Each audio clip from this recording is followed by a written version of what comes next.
ਆਪ ਜੀ ਸ਼ੁੱਧ ਪੰਜਾਬੀ ਬੋਲਣੀ, ਲਿਖਣੀ ਅਤੇ ਪੜ੍ਹਨੀ ਸਿੱਖੋ।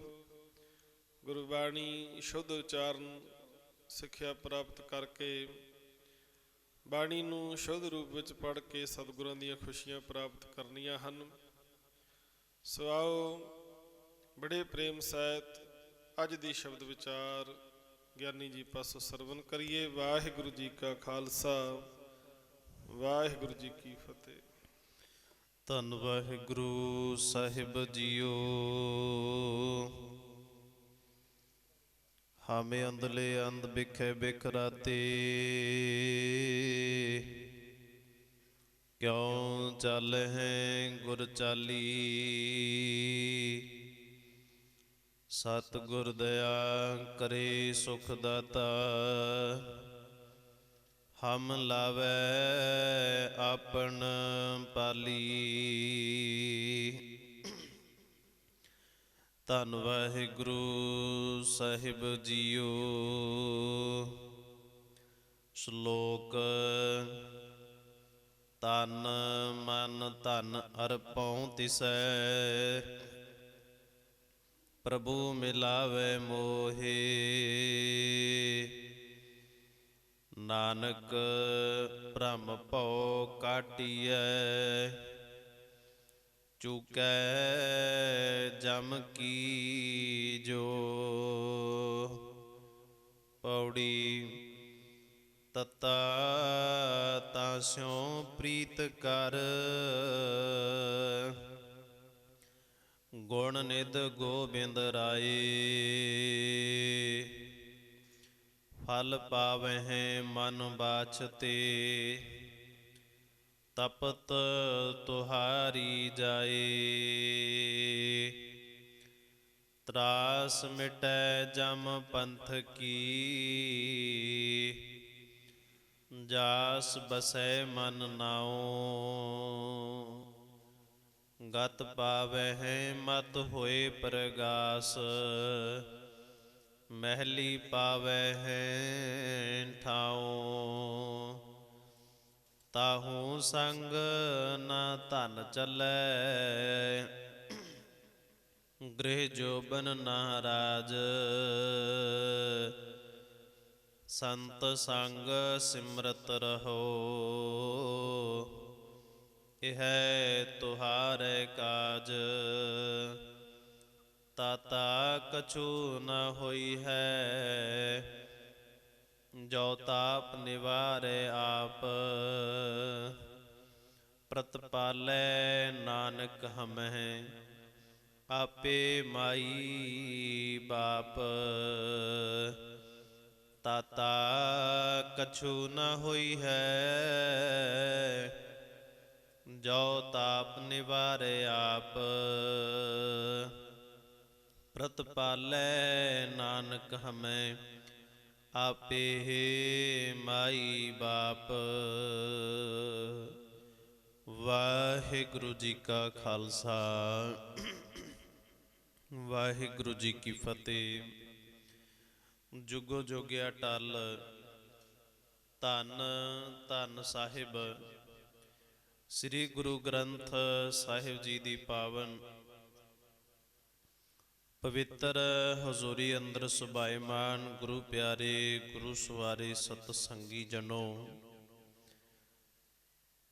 ਸਾਹਿਬ ਸ੍ਰੀ ਗੁਰੂ ਗ੍ਰੰਥ ਸਾਹਿਬ ਜੀ ਦੀ ਅਪਾਰ ਕਿਰਪਾ ਹੈ, ਜੋ ਅੰਮ੍ਰਿਤ ਵੇਲੇ ਦੇ ਦੀਵਾਨਾਂ ਦੇ ਵਿੱਚ ਹਾਜ਼ਰੀਆਂ ਭਰ ਕੇ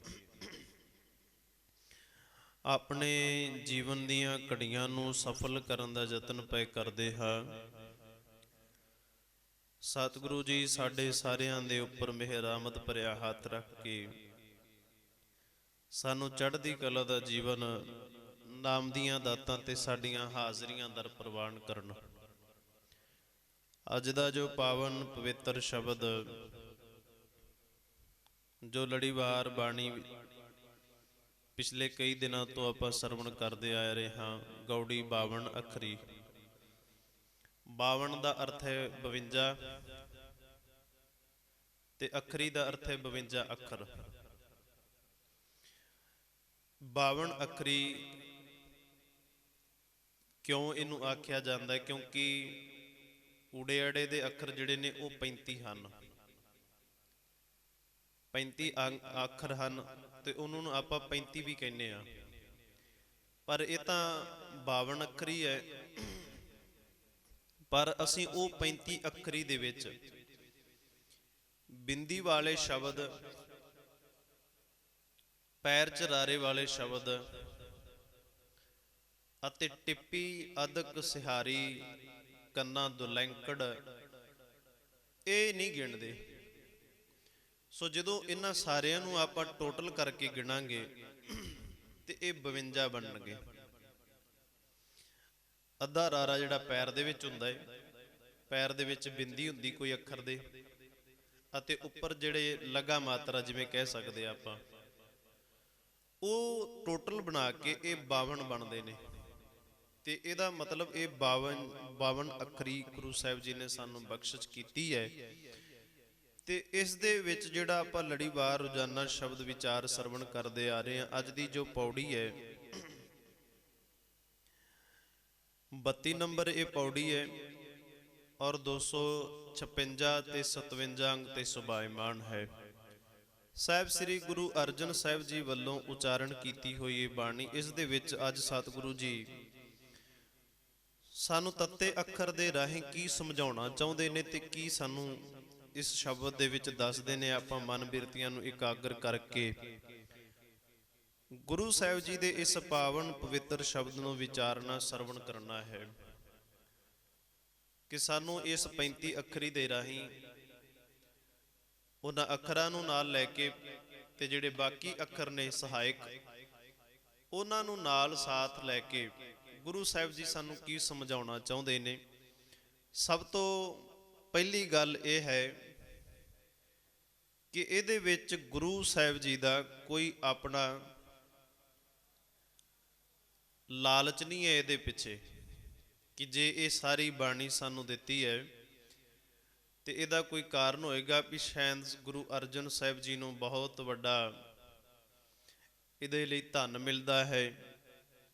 ਠੀਕ ਹੈ, ਜੋ ਪੁੰਨ ਸਾਨੂੰ ਇੱਕ ਧਾਰਮਿਕ ਵਿਦਿਆ ਪੜਾਉਣ ਵੇਲੇ ਵੀ ਮਿਲਦਾ ਹੈ ਤੇ ਇਸ ਤਰ੍ਹਾਂ ਸੰਸਾਰ ਦੇ ਵਿੱਚ, ਪਰ ਜਿਹੜੀ ਪਰਮਾਰਥ ਵਿਦਿਆ ਹੈ ਉਹਦਾ ਤਾਂ ਮੁੱਲ ਸਾਨੂੰ ਮਿਲੇਗਾ ਹੀ ਮਿਲੇਗਾ। ਪਰ ਇਹਦੇ ਵਿੱਚ ਗੁਰੂ ਅਰਜਨ ਸਾਹਿਬ ਜੀ ਨੂੰ ਅਤੇ ਬਾਕੀ ਗੁਰੂ ਸਾਹਿਬਾਨ ਨੂੰ ਕੀ ਲਾਭ ਹੁੰਦਾ ਹੈ ਕਿ ਸਾਨੂੰ ਇੰਨਾ ਵੱਡਾ ਖਜ਼ਾਨਾ ਬਖਸ਼ਿਸ਼ ਕਰ ਦਿੱਤਾ। ਅਸਲ ਦੇ ਵਿੱਚ ਜਦੋਂ ਵੀ ਇਨਸਾਨ ਕੋਈ ਪਰ ਉਪਕਾਰੀ ਹੁੰਦਾ ਹੈ ਤੇ ਉਹਦਾ ਇੱਕ ਹੀ ਮਨੋਰਥ ਹੁੰਦਾ ਹੈ ਕਿ ਜਿਹੋ ਜੀ ਰੋਟੀ ਮੈਂ ਛਕਦਾ ਏ, ਉਹ ਜੀ ਸੁਚੱਜੀ 2 ਟਾਈਮ ਦੀ ਚਾਹੇ 3 ਟਾਈਮ ਦੀ ਰੋਟੀ ਹਰ ਇੱਕ ਇਨਸਾਨ ਛਕਣ ਦਾ ਯਤਨ ਕਰੇ।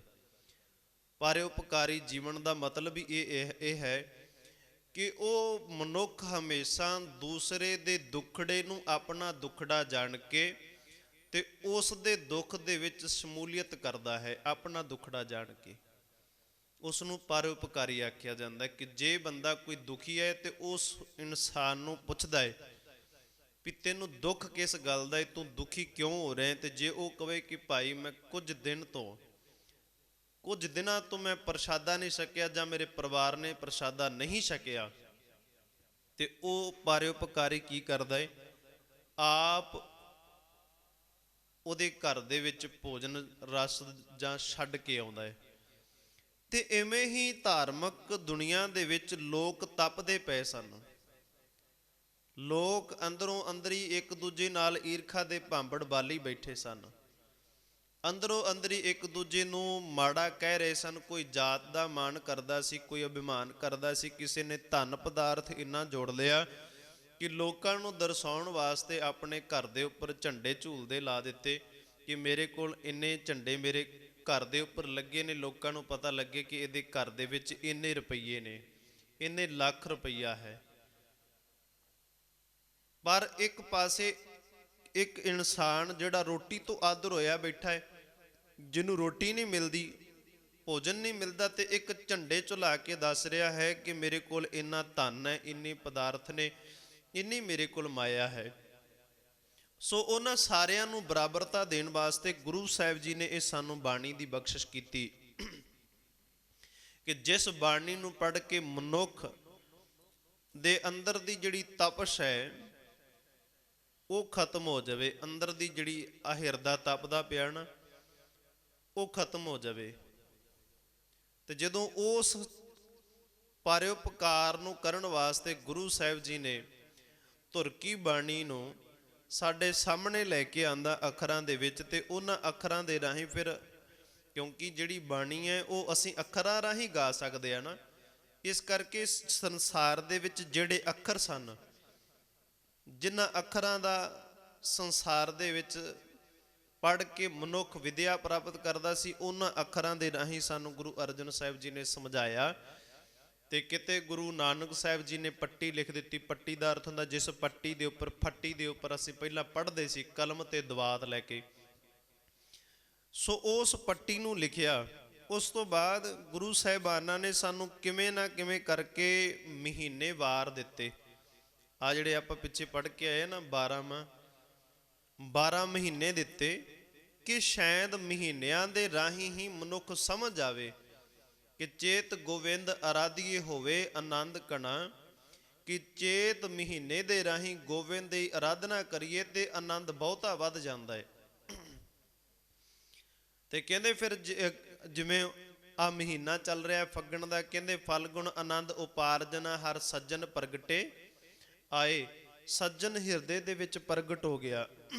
ਇਸ ਕਰਕੇ ਇਸ ਤਪ ਦੀ ਲੁਕਾਈ ਨੂੰ ਗੁਰੂ ਸਾਹਿਬ ਜੀ ਨੇ ਇੱਕ ਨਾਮ ਦੀ ਦਾਤ ਬਖਸ਼ਿਸ਼ ਕੀਤੀ। ਉਹ ਨਾਮ ਫਿਰ ਅੱਖਰਾਂ ਰਾਹੀਂ ਲਿਖ ਦਿੱਤਾ ਕਿ ਇਸ ਅੱਖਰਾਂ ਦੇ ਰਾਹੀਂ ਜੋ ਵੀ ਇਸ ਬਾਣੀ ਨੂੰ ਪੜ੍ਹੇਗਾ, ਸਰਵਣ ਕਰੇਗਾ, ਉਹਦਾ ਜੀਵਨ ਸਫਲ ਹੋਵੇਗਾ, ਉਹ ਆਪਣੇ ਜੀਵਨ ਦਾ ਪਾਰ ਉਤਾਰਾ ਕਰ ਸਕਦਾ ਹੈ। ਪਰ ਜਿਵੇਂ ਸਤਿਗੁਰੂ ਜੀ ਅੱਜ ਦਾ ਸ਼ਬਦ ਕਹਿੰਦੇ ਨੇ, ਸ਼ਲੋਕ ਤਨ ਮਨ ਧਨ ਅਰਪਉ ਤਿਸੈ ਪ੍ਰਭੂ ਮਿਲਾਵੇ ਮੋਹੇ। ਗੁਰੂ ਅਰਜਨ ਸਾਹਿਬ ਜੀ ਕਹਿੰਦੇ ਜਿਹੜਾ ਮੈਨੂੰ ਪਰਮਾਤਮਾ ਦੇ ਨਾਲ, ਰੱਬ ਨਾਲ ਮਿਲਾ ਦੇਵੇ, ਮੈਂ ਉਹਨੂੰ ਆਪਣਾ ਤਨ ਵੀ ਅਰਪਣ ਕਰ ਦੇਵਾਂ, ਮਨ ਵੀ ਅਰਪਣ ਕਰ ਦੇਵਾਂ ਤੇ ਧਨ ਵੀ ਉਹਨੂੰ ਭੇਟਾ ਕਰ ਦੇਵਾਂ, ਜਿਹੜਾ ਮੈਨੂੰ ਪਰਮਾਤਮਾ ਦੇ ਨਾਲ ਮਿਲਾ ਦੇਵੇ। ਤੇ ਆਪਾਂ ਸ਼ਬਦ ਵੀ ਸਰਵਣ ਕਰਦੇ ਹਾਂ ਵੀ ਗੁਰੂ ਤੋਂ ਬਿਨਾਂ ਇਹ ਵੱਡਾ ਗੁਣ ਕੋਈ ਨਹੀਂ ਕਰ ਸਕਦਾ। ਤੇ ਗੁਰੂ ਅਮਰਦਾਸ ਜੀ ਫਿਰ ਕਹਿੰਦੇ ਨੇ, ਕਹਿੰਦੇ ਤਨ ਮਨ ਧਨ ਸਭ ਸੌਂਪ ਗੁਰ ਕੋ ਹੁਕਮ ਮੰਨਿਐ ਪਾਈਏ। ਤਨ ਮਨ ਧਨ ਗੁਰੂ ਨੂੰ ਸੌਂਪ ਦੇ। ਤਨ ਮਨ ਧਨ ਦਾ ਅਰਥ ਹੁੰਦਾ ਹੈ ਕਿ ਗੁਰੂ ਦੇ ਅੱਗੇ ਕਰਦੇ, ਗੁਰੂ ਨੂੰ ਅਰਪਣ ਕਰਦੇ, ਫਿਰ ਗੁਰੂ ਦੀ ਮਰਜ਼ੀ ਰਾਹੀਂ ਚੱਲੋ। ਕਿਉਂਕਿ ਜਦੋਂ ਅਸੀਂ ਸਮਝਾਂਗੇ ਮਰਜ਼ੀ ਮੇਰੀ ਹੈ, ਕਈ ਵਾਰੀ ਸਤਿਗੁਰੂ ਕਹਿੰਦੇ ਨੇ, ਵੇਖੋ ਜਦੋਂ ਬੰਦੇ ਕੋਲ ਧਨ ਹੋਵੇ ਔਰ ਜੋਬਨ ਹੋਵੇ, ਜਵਾਨੀ ਹੋਵੇ, ਉਦੋਂ ਸੁਭਾਵਿਕ ਬਾਤ ਹੈ ਕਿ ਪਰਮਾਤਮਾ ਬਿਲਕੁਲ ਚੇਤੇ ਨਹੀਂ ਰਹਿੰਦਾ, ਧਨ ਤੇ ਜਵਾਨੀ ਜਦੋਂ ਹੋਵੇ। ਪਰ ਜਦੋਂ ਇਹਨਾਂ ਸਮਿਆਂ ਦੇ ਵਿੱਚ ਪਰਮਾਤਮਾ ਨੂੰ ਚੇਤੇ ਕਰ ਲਵੇ ਬੰਦਾ, ਸੂਰਮਾ ਬਹੁਤ ਵੱਡਾ ਹੈ।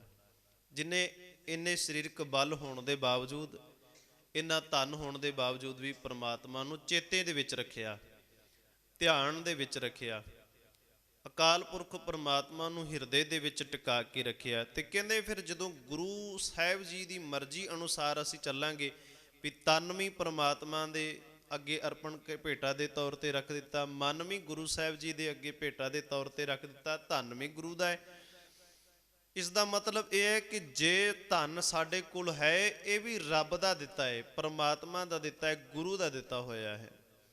ਵੀ ਇਹ ਨਹੀਂ ਕਿ ਅਸੀਂ ਗੁਰੂ ਨੂੰ ਸੌਂਪ ਦਿੱਤਾ ਹੈ ਤੇ ਇਹਦਾ ਮਤਲਬ ਇਹ ਹੈ, ਇਹਦਾ ਅਰਥ ਇਹ ਹੈ ਕਿ ਹੈ ਸਾਡੇ ਕੋਲ ਉਹ ਧਨ, ਪਰ ਅਸੀਂ ਉਸ ਨੂੰ ਗੁਰੂ ਸਾਹਿਬ ਜੀ ਦੀ ਕਿਰਪਾ ਸਮਝ ਲਿਆ, ਤਨ ਨੂੰ ਗੁਰੂ ਦੀ ਕਿਰਪਾ ਸਮਝ ਲਿਆ, ਮਨ ਨੂੰ ਗੁਰੂ ਦੀ ਕਿਰਪਾ ਸਮਝ ਲਿਆ। ਤੇ ਜਦੋਂ ਗੁਰੂ ਦੀ ਕਿਰਪਾ ਦੁਆਰਾ ਅਸੀਂ ਜੀਵਨ ਵਿੱਚ ਚੱਲਣ ਦਾ ਯਤਨ ਕੀਤਾ, ਤੇ ਫਿਰ ਕਹਿੰਦੇ ਨੇ ਜਿਹੜਾ ਅਸੀਂ ਮੋਟਰਸਾਈਕਲ ਦੇ ਪਿੱਛੇ ਜਾਂ ਗੱਡੀਆਂ ਦੇ ਪਿੱਛੇ ਲਿਖਵਾ ਲਿਆ ਨਾ, ਵੀ ਲੇਖਾ ਰੱਬ ਨੂੰ ਦੇਣਾ ਹੈ, ਦੁਨੀਆ ਤੋਂ ਮੈਂ ਕਿਉਂ ਡਰਾਂ। ਔਰ ਉਹ ਸਾਧਨ ਲੈ ਲਿਆ ਕੋਈ ਵੱਡਾ, ਕਿਸੇ ਨੇ 1.5 ਲੱਖ ਦਾ ਕੋਈ ਮੋਟਰਸਾਈਕਲ ਲੈ ਲਿਆ, ਕਿਸੇ ਨੇ 5 ਲੱਖ ਦਾ ਲੈ ਲਿਆ, ਕਿਸੇ ਨੇ ਬਹੁਤ ਮਹਿੰਗੀ ਗੱਡੀ ਲੈ ਲਈ, ਪਰ ਉਹਦੇ ਪਿੱਛੇ ਇੱਕ ਸ਼ਬਦ ਲਿਖਾ ਦਿੱਤਾ, ਲੇਖਾ ਰੱਬ ਨੂੰ ਦੇਣਾ, ਮੈਂ ਦੁਨੀਆ ਤੋਂ ਕਿਉਂ ਡਰਾਂ। ਇਹਦੇ ਦੋ ਕਾਰਨ ਨੇ ਕਿ ਜਾਂ ਤਾਂ ਬੰਦੇ ਨੂੰ ਜਵਾਨੀ ਦਾ ਮਾਣ ਹੋ ਗਿਆ ਤੇ ਜਾਂ ਬੰਦੇ ਨੂੰ ਧਨ ਦਾ ਮਾਣ ਹੋ ਗਿਆ।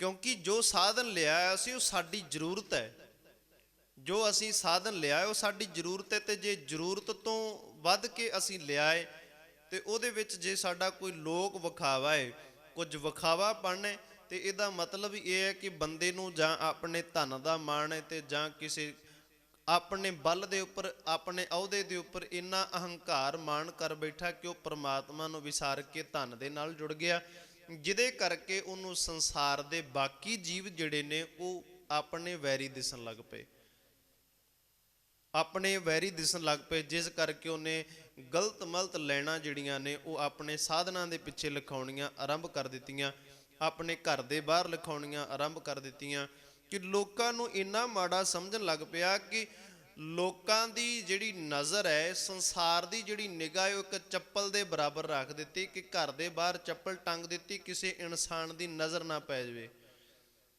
ਜਿਹੜਾ ਸਰੀਰ ਸੰਸਾਰ ਦੇ ਵਿੱਚ ਪਰਉਪਕਾਰ ਕਰਦਾ ਹੈ, ਉਸ ਸਰੀਰ ਦੀ ਮੇਰੇ ਘਰ ਤੇ ਨਜ਼ਰ ਪੈ ਜਾਵੇਗੀ ਤੇ ਮੇਰਾ ਘਰ ਜਿਹੜਾ ਹੈ ਉਹ ਸ਼ੋਭਨੀਕ ਨਹੀਂ ਰਹੇਗਾ।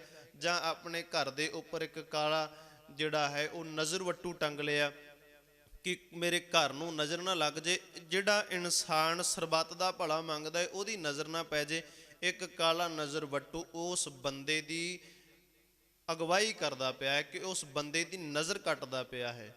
ਪਰ ਅੱਜ ਦਾ ਜਿਹੜਾ ਸ਼ਬਦ ਹੈ ਨਾ, ਇਹਦੇ ਵਿੱਚ ਸਤਿਗੁਰੂ ਜੀ ਕਹਿੰਦੇ ਨੇ, ਤਨ ਮਨ ਧਨ ਅਰਪਉ ਤਿਸੇ ਪ੍ਰਭੂ ਮਿਲਾਵੇ ਮੋਹੇ। ਹੁਣ ਜਿਹੜਾ ਰੱਬ ਨੂੰ ਮਿਲਾਉਣ ਵਾਸਤੇ ਤੁਰ ਪਿਆ ਏ ਤੇ ਰੱਬ ਦੇ ਭਗਤ, ਹਮੇਸ਼ਾ ਇਹ ਨਹੀਂ ਕਿ ਰੱਬ ਦੇ ਭਗਤ ਕੋਈ ਅੰਬਰਾਂ ਚੋਂ ਡਿੱਗਦੇ ਨੇ, ਜਾਂ ਰੱਬ ਦੇ ਭਗਤ ਇਸ ਦੁਨੀਆ ਦੇ ਵਿੱਚੋਂ ਨਹੀਂ ਹੁੰਦੇ ਹਨ। ਗੁਰੂ ਨਾਨਕ ਸਾਹਿਬ ਸੱਚੇ ਪਾਤਸ਼ਾਹ ਜੀ ਜਿਸ ਤਰ੍ਹਾਂ ਸੰਸਾਰ ਦੇ ਵਿੱਚ ਪ੍ਰਕਿਰਤੀ ਜਨਮ ਲੈ ਕੇ, ਕੁਦਰਤ ਦੂਜਾ ਨਿਯਮ ਹੈ, ਉਹ ਤਰ੍ਹਾਂ ਜਨਮ ਲੈ ਕੇ ਸੰਸਾਰ ਦੇ ਜੀਵਾਂ ਨੂੰ ਤਾਰਦੇ ਨੇ, ਤੇ ਉਹਨਾਂ ਦੇ ਨਾਲ ਜਿਹੜਾ ਮਰਦਾਨਾ ਭਾਈ ਮਰਦਾਨਾ ਹੈ, ਜਿਹਨੂੰ ਜਾਤ ਦਾ ਕਰਕੇ 82 ਲੋਕਾਂ ਨੇ ਕਹਿ ਦਿੱਤਾ ਵੀ ਨੀਵਾਂ ਡੂਮ ਹੈ, ਉਸ ਦਾ ਵੀ ਜਨਮ ਕੁਦਰਤ ਦੇ ਇਹਨਾਂ ਨਿਯਮਾਂ ਦੇ ਅਨੁਸਾਰ ਹੋਇਆ। ਤੇ ਕਬੀਰ ਸਾਹਿਬ ਜੀ ਨੇ ਇਹ ਕਹਿ ਦਿੱਤਾ ਉਹਨਾਂ ਲੋਕਾਂ ਨੂੰ ਜਿਹੜੇ ਜਾਤ ਦਾ ਅਭਿਮਾਨ ਕਰਦੇ ਸਨ, ਜਿਹੜੇ ਆਪਣੇ ਉੱਚੇ ਹੋਣ ਦਾ ਜਾਤ ਕਰਦੇ ਮਾਣ ਕਰਦੇ ਸਨ। ਕਬੀਰ ਸਾਹਿਬ ਜੀ ਕਹਿੰਦੇ ਨੇ, ਵੇਖੋ ਜੇ ਜਾਤ ਦਾ ਤੂੰ ਮਾਣ ਕਰਦਾ ਹੈ ਨਾ, ਤੇ ਤੇਰਾ ਕੁਝ ਵੱਖਰਾਪਣ ਹੋਣਾ ਚਾਹੀਦਾ ਸੀ। ਜੇ ਵੀ ਤੂੰ ਉੱਚੀ ਜਾਤ ਵਾਲਾ ਹੈ ਤਾਂ ਕੁਝ ਵੱਖਰਾਪਣ ਹੋਣਾ ਚਾਹੀਦਾ, ਕਿ ਤੂੰ ਸੰਸਾਰ ਦੇ ਆਮ ਜੀਵਾਂ ਵਾਂਗੂ ਪੈਦਾ ਨਹੀਂ ਹੋਣਾ ਚਾਹੀਦਾ ਸੀ। ਤੂੰ ਦੇਵਤਾ ਜੇ ਆਪਣੇ ਆਪ ਨੂੰ ਮੰਨਦਾ ਹੈ, ਤੇ ਉਹ ਸ਼ਬਦ ਹੈ ਜੀ, ਜੋ ਤੂੰ ਬ੍ਰਾਹਮਣ ਬ੍ਰਾਹਮਣੀ ਜਾਇਆ ਤੋ ਆਣ ਬਾਟ ਕਾਹੇ ਨਹੀਂ ਆਇਆ। ਵੇਖ ਸੰਸਾਰ ਦੇ ਵਿੱਚ ਆਉਣ ਦਾ ਨਿਯਮ, ਕੁਦਰਤੀ ਨਿਯਮ, ਉਹ ਤੇਰਾ ਵੀ ਉਵੇਂ ਹੀ ਹੈ, ਸਾਡਾ ਵੀ ਉਵੇਂ ਹੀ ਹੈ। ਤੇ ਮਰਨ ਵੇਲੇ ਹੋ ਸਕਦਾ ਹੈ ਕਿ ਸੰਸਾਰ ਦੇ ਵਹਿਮ ਭਰਮ ਕਰਕੇ ਕੋਈ ਤੈਨੂੰ ਪਾਣੀ 'ਚ ਸੁੱਟ ਦੇਵੇ, ਕੋਈ ਤੈਨੂੰ ਦਫਨਾ ਦੇਵੇ, ਪਰ ਆਖਰਕਾਰ ਤਰੀਕਾ ਵੀ ਤਾਂ ਉਹੀ ਹੈ ਨਾ, ਮਿੱਟੀ ਦੀ ਢੇਰੀ ਤਾਂ ਹੋ ਜਾਣਾ ਨਾ। ਇਸ ਕਰਕੇ ਇਸ ਚੀਜ਼ ਦਾ ਇੱਕ ਜਾਤ ਦਾ ਅਭਿਮਾਨ ਕਿਉਂ ਕਰਨਾ? ਤੇ ਜਿਹੜਾ ਪਰਮਾਤਮਾ ਨੂੰ ਮਿਲਾਉਂਦਾ ਹੈ, ਜਿਹੜਾ ਸਾਨੂੰ ਪਰਮਾਤਮਾ ਦੇ ਨਾਲ ਜੋੜ ਰਿਹਾ ਹੋਵੇ, ਉਹ ਕਿਸੇ ਵੀ ਜਾਤ ਦਾ ਹੋ ਸਕਦਾ ਹੈ। ਤੇ ਕਬੀਰ ਸਾਹਿਬ ਕਹਿੰਦੇ, ਫਿਰ ਵੇਖੋ ਜੇ ਹਰੀ ਦੇ ਨਾਲ ਪਰਮਾਤਮਾ ਦੇ ਨਾਲ ਬਣਾਉਣੀ ਚਾਹੁੰਦਾ ਹੈ ਨਾ, ਸਭ ਤੋਂ ਪਹਿਲਾਂ ਇਹ ਗੱਲ ਚੇਤੇ ਰੱਖ ਕਿ ਪਰਮਾਤਮਾ ਮਿਲਦਾ ਹੀ ਨੀਵੇਂਪਨ ਨਾਲ ਹੈ, ਅਹੰਕਾਰ ਨਾਲ ਨਹੀਂ ਮਿਲਦਾ, ਹਉਮੈ ਵਾਲੇ ਨੂੰ ਨਹੀਂ ਮਿਲਦਾ, ਲੋਭ ਵਾਲੇ ਇਨਸਾਨ ਨੂੰ ਪਰਮਾਤਮਾ ਨਹੀਂ ਲੱਭਦਾ, ਤੇ ਆਪ ਹੁਦਰੇ ਇਨਸਾਨ ਨੂੰ ਪਰਮਾਤਮਾ ਨਹੀਂ ਪ੍ਰਾਪਤ ਹੁੰਦਾ, ਰੱਬ ਨਹੀਂ ਪ੍ਰਾਪਤ ਹੁੰਦਾ। ਆਪ ਹੁਦਰਾ ਬੰਦਾ ਹੁੰਦਾ ਹੈ ਜਿਹਦੇ ਹੱਥ ਦੇ ਵਿੱਚ, ਕਹਿੰਦੇ ਨੇ ਬੰਦੇ ਦੇ ਆਪ ਹੁਦਰਾ ਬੰਦਾ ਜਿਹਨੂੰ ਹਥਿਆਰ ਫੜਾਉਣ ਤੋਂ ਵੀ ਸੰਸਾਰ ਦੇ ਲੋਕ ਡਰਦੇ ਨੇ, ਸ਼ਸਤਰ ਫੜਾਉਣ ਤੋਂ ਵੀ ਸੰਸਾਰ ਦੇ ਲੋਕ ਡਰਦੇ ਨੇ, ਵੀ ਜੇ ਇਹਨੂੰ ਆਪ ਹੁਦਰਾ ਭਾਵ ਕਿ ਜਿਹੜਾ ਕੇਵਲ ਜਿਹਨੂੰ ਆਪਣਾ ਆਪ ਹੀ ਦਿਸਦਾ ਹੋਵੇ, ਦੂਜਾ ਨਜ਼ਰ ਨਹੀਂ ਆਉਂਦਾ ਹੋਵੇ, ਉਹ ਆਪ ਹੁਦਰਾ ਬੰਦਾ ਕੇਵਲ ਆਪਣੀ ਹੀ ਵਡਿਆਈ ਚਾਹੁੰਦਾ ਹੋਵੇ, ਉਸ ਬੰਦੇ ਦੇ ਹੱਥ ਦੇ ਵਿੱਚ ਹਥਿਆਰ ਦੇ ਦੀ। ਕਹਿੰਦੇ ਉਹਨੂੰ ਕਿਸੇ ਨੇ ਬੋਲ ਕਬੋਲ ਬੋਲਦਾ ਤੇ ਉਹਨੇ ਕੀ ਕਰਨਾ, ਉਹਨੂੰ ਮਾਰ ਦੇਣਾ ਹੈ। ਇਵੇਂ ਰੱਬ ਇੱਕ ਆਪ ਹੁਦਰੇ ਬੰਦੇ ਨੂੰ, ਜਿਹੜਾ ਕਿ ਕੇਵਲ ਆਪਦੇ ਬਾਰੇ ਹੀ ਸੋਚਦਾ ਹੈ, ਉਹਨੂੰ ਆਣ ਕੇ ਦਰਸ਼ਨ ਦੇ ਦੇਵੇ ਜਾਂ ਉਹਨੂੰ ਕੁਝ ਸ਼ਕਤੀਆਂ ਦੇ ਦੇਵੇ, ਤੇ ਉਹ ਸੰਸਾਰ ਦੇ ਜੀਵ ਦਾ ਸਰਵਨਾਸ਼ ਨਹੀਂ ਕਰ ਦੇਗਾ। ਇਸ ਕਰਕੇ ਪਰਮਾਤਮਾ ਦਾ ਇੱਕ ਨਿਯਮਾਵਲੀ ਹੈ ਕਿ ਪਰਮਾਤਮਾ ਮਿਲਦਾ ਕਿਹਨਾਂ ਨੂੰ ਹੈ, ਪਰਮਾਤਮਾ ਲੱਭਦਾ ਕਿਹਨਾਂ ਨੂੰ ਹੈ। ਕਬੀਰ ਸਾਹਿਬ ਜੀ ਕਹਿੰਦੇ ਨੇ, ਹਰ ਹੈ ਖਾਂਡ ਰੇਤ ਮੈਂ ਬਿਖਰਿਓ, ਹਰੀ ਇੱਕ ਖੰਡ ਹੈ, ਖੰਡ ਤੋਂ ਭਾਵ ਚੀਨੀ ਜਿਹਨੂੰ ਆਪਾਂ ਕਹਿ ਦਿੰਦੇ, ਵੱਖ-ਵੱਖ ਥਾਵਾਂ ਤੇ ਇਹਦੇ ਨਾਂ ਲਏ ਜਾਂਦੇ ਨੇ, ਕੋਈ ਚੀਨੀ ਕਹਿ ਦਿੰਦਾ, ਕੋਈ ਖੰਡ ਕਹਿ ਦਿੰਦਾ। ਹਰ ਹੈ ਖਾਂਡ ਰੇਤ ਮੈਂ ਬਿਖਰੀ, ਹਸਤੀ ਚੁਣਿਓ ਨਾ ਜਾਏ। ਹਸਤੀ ਤੋਂ ਭਾਵ ਹੱਥਾਂ ਦੇ ਨਾਲ, ਜੇ ਹੁਣ ਰੇਤਾਂ ਦੇ ਵਿੱਚ ਖੰਡ ਜਿਹੜੀ ਉਹ ਖਿਲਰ ਗਈ, ਹੱਥਾਂ ਦੇ ਨਾਲ ਅਸੀਂ ਚੁਣ ਨਹੀਂ ਸਕਦੇ ਉਹਨੂੰ, ਕਿੰਨੀ ਕੁ ਖੰਡ ਚੁਗ ਲਵਾਂਗੇ, ਔਖਾ ਹੋ ਜਾਏਗਾ। ਤੇ ਕਬੀਰ ਸਾਹਿਬ ਜੀ ਕਹਿੰਦੇ ਨੇ ਗੁਰੂ ਨੇ ਇਹ ਮੈਨੂੰ ਦੱਸ ਦਿੱਤਾ, ਚੀਟੀ ਹੋਏ ਚੁਣ ਖਾਏ। ਤੇ ਜੇ ਬੰਦਾ, ਜੇ ਉਹ ਕੀੜੀ ਹੋਏਗੀ ਨਾ, ਕਿ ਕੀੜੀ ਜਾਨਵਰ ਸਮਝਦੇ ਹੋ, ਕੀੜੀ ਜਿਹਨੂੰ ਚੀਟੀ ਵੀ ਕਹਿ ਦਿੰਦੇ ਨੇ, ਕਹਿੰਦੇ ਕੀੜੀ ਜਿਹੜੀ ਹੈ ਨਾ ਉਹ ਬਿਲਕੁਲ ਛੋਟਾ ਜਿਹਾ ਜਾਨਵਰ ਹੈ, ਉਹ ਕਹਿੰਦੇ ਨੇ ਉਹਦੇ ਵਿੱਚੋਂ ਖੰਡ ਨੂੰ ਚੁਗ ਚੁਗ ਕੇ ਉਹ ਇਕੱਠਿਆਂ ਕਰ ਸਕਦੀ ਹੈ। ਇਵੇਂ ਰੱਬ ਜਿਹੜਾ ਹੈ ਨਾ, ਰੱਬ ਇੱਕ ਬਹੁਤ ਹਿਰਦੇ ਦੇ ਵਿੱਚ ਨਿਮਰਤਾ ਦੇ ਵਾਲਾ, ਪ੍ਰੇਮ ਵਾਲਾ ਮਾਰਗ ਹੈ ਪਰਮਾਤਮਾ ਨੂੰ ਲੱਭਣ ਦਾ। ਔਰ ਬੰਦਾ ਆਪਣੀਆਂ ਜ਼ਾਤ ਅਭਿਮਾਨ ਦਾ, ਬੰਦਾ ਆਪਣੀ ਵਿਦਿਆ ਦਾ ਮਾਣ ਕਰਕੇ, ਧਨ ਦਾ ਮਾਣ ਕਰਕੇ ਪਰਮਾਤਮਾ ਨੂੰ ਲੱਭਣ ਤੁਰ ਪੈਂਦਾ ਹੈ, ਰੱਬ ਨੂੰ ਲੱਭਣ ਤੁਰ ਪੈਂਦਾ ਹੈ ਕਿ ਮੈਂ ਰੱਬ ਨੂੰ ਲੱਭਣ ਵਾਸਤੇ ਜਾਣਾ ਹੈ, ਪਰਮਾਤਮਾ ਨੂੰ ਲੱਭਣ ਵਾਸਤੇ ਜਾਣਾ ਹੈ। ਤੇ ਕਹਿੰਦੇ ਫਿਰ ਆਖਰ ਦੇ ਵਿੱਚ ਪਰਮਾਤਮਾ ਦੇ ਨਾਲ ਮਿਲ ਕਿਉਂ ਨਹੀਂ ਪਾਉਂਦਾ, ਬੈਠਾ ਵੀ ਸਮਾਂ ਵੀ ਬਰਬਾਦ ਕੀਤਾ, ਆਇਆ ਵੀ ਜ਼ਰੂਰ, ਸੁਣ ਕੇ ਵੀ ਗਿਆ, ਪੜ੍ਹ ਕੇ ਵੀ ਗਿਆ, ਕਿਉਂਕਿ ਇਹ ਗ੍ਰਸਤੀ ਜੀਵਨ ਦਾ ਸਮਾਂ ਬਹੁਤ ਕੀਮਤੀ ਹੈ। ਹਰ ਇੱਕ ਪਲ ਸਾਡਾ ਕੀਮਤੀ ਹੈ, ਹਰ ਇੱਕ ਪਲ ਅਸੀਂ ਪਰਿਵਾਰ ਵੀ ਪਾਲਣਾ ਹੈ, ਆਪਣੇ ਆਪ ਨੂੰ ਵੀ ਪਾਲਣਾ ਹੈ, ਆਪਣੇ ਭੈਣਾਂ ਭਰਾਵਾਂ ਦਾ ਧਿਆਨ ਵੀ ਰੱਖਣਾ ਹੈ। ਇਹਨੇ ਸਾਰੇ ਝਮੇਲਿਆਂ ਦੇ ਵਿੱਚੋਂ ਅਸੀਂ ਸਮੇਂ ਚੋਂ ਸਮਾਂ ਕੱਢ ਕੇ ਗੁਰੂ ਕੋਲ ਆਉਣੇ ਆ। ਇੱਥੇ ਆ ਕੇ ਵੀ ਸਾਡੇ ਅੰਦਰ ਪਰਮਾਤਮਾ ਦੇ ਜੀਵਾਂ ਦੇ ਨਾਲ ਜਾਤ ਅਭਿਮਾਨ ਵਾਲਾ ਵਿਤਕਰਾ ਰਿਹਾ, ਉਹ ਮਾੜਾ ਏ, ਉਹ ਅਮੀਰ ਹੈ, ਉਹ ਚੰਗਾ ਏ, ਉਹ ਮੰਦਾ ਏ, ਇਹਨਾਂ ਸਿਲਸਿਲਿਆਂ 'ਚ ਪੈ ਕੇ ਰਹਿ ਗਏ। ਤੇ ਉਹ ਸਮੇਂ ਚੋਂ ਸਮਾਂ ਜਿਹੜਾ ਭਾਵੇਂ ਅੱਧਾ ਘੰਟਾ ਕੱਢਿਆ ਸਮਾਂ, ਭਾਵੇਂ ਅਸੀਂ 1 ਘੰਟਾ ਸਮਾਂ ਕੱਢਿਆ, ਉਸ ਸਮੇਂ ਦੇ ਵਿੱਚ ਅਸੀਂ ਪਰਮਾਤਮਾ ਨੂੰ ਪ੍ਰਾਪਤ ਨਹੀਂ ਕਰ ਸਕੇ। ਇਸ ਕਰਕੇ ਮਰਜ਼ੀ ਰੱਬ ਦੀ ਰਹਿਣ ਦੇ, ਤਨ ਭਾਵੇਂ ਤੈਨੂੰ ਰੱਬ ਨੇ ਦਿੱਤਾ ਹੈ, ਮਨ ਭਾਵੇਂ ਤੇਰੇ ਹਿਰਦੇ ਦੇ ਵਿੱਚ ਹੈ, ਤੇਰੇ ਸਰੀਰ ਦੇ ਵਿੱਚ ਪਿਆ ਹੈ, ਤੇ ਧਨ ਤੇਰੇ ਘਰ ਦੇ ਵਿੱਚ ਪਿਆ ਹੈ, ਇਹ ਸਾਰਾ ਹੀ ਗੁਰੂ ਦੇ ਅਧੀਨ ਕਰ ਦੇ। ਇਹਨੂੰ ਕਹਿ ਦੇ ਕਿ ਇਹ ਸਭ ਕੁਝ ਗੁਰੂ ਦੀ ਕਿਰਪਾ ਦੁਆਰਾ ਹੀ ਹੈ, ਇਹ ਸਭ ਕੁਝ ਗੁਰੂ ਦੀ ਕਿਰਪਾ ਦੁਆਰਾ। ਇਸ ਕਰਕੇ ਤਨ ਮਨ ਧਨ ਅਰਪੋਂ ਤਿਸੇ, ਜਿਹੜਾ ਮੈਨੂੰ ਪਰਮਾਤਮਾ ਦੇ ਨਾਲ ਮਿਲਾ ਦੇਵੇ, ਜਿਹੜਾ ਮੈਨੂੰ ਵਾਹਿਗੁਰੂ ਦੇ ਨਾਲ ਮਿਲਾ ਦੇਵੇ। ਗੁਰੂ ਸਾਹਿਬ ਜੀ ਤਾਂ ਇੱਥੋਂ ਤੱਕ ਕਹਿੰਦੇ ਜਿਹੜਾ ਮੈਨੂੰ ਪਰਮਾਤਮਾ ਦੇ ਨਾਲ ਮਿਲਾ ਦੇਵੇ ਨਾ, ਮੈਂ ਉਸ ਨੂੰ ਆਪਣੇ ਚਰਨਾਂ ਦਾ ਭਾਵ ਕਿ ਆਪਣੇ ਹਿਰਦੇ ਦੇ ਵਿੱਚ ਬਿਠਾ ਕੇ ਮੈਂ ਆਪਣੇ ਪੈਰਾਂ ਦੀ ਜੁੱਤੀ ਬਣਾ ਲਵਾਂ, ਵਾਹਿਗੁਰੂ ਉਹਦੇ ਪੈਰਾਂ ਦੀ ਮੈਂ ਜੁੱਤੀ ਬਣ ਜਾਵਾਂ।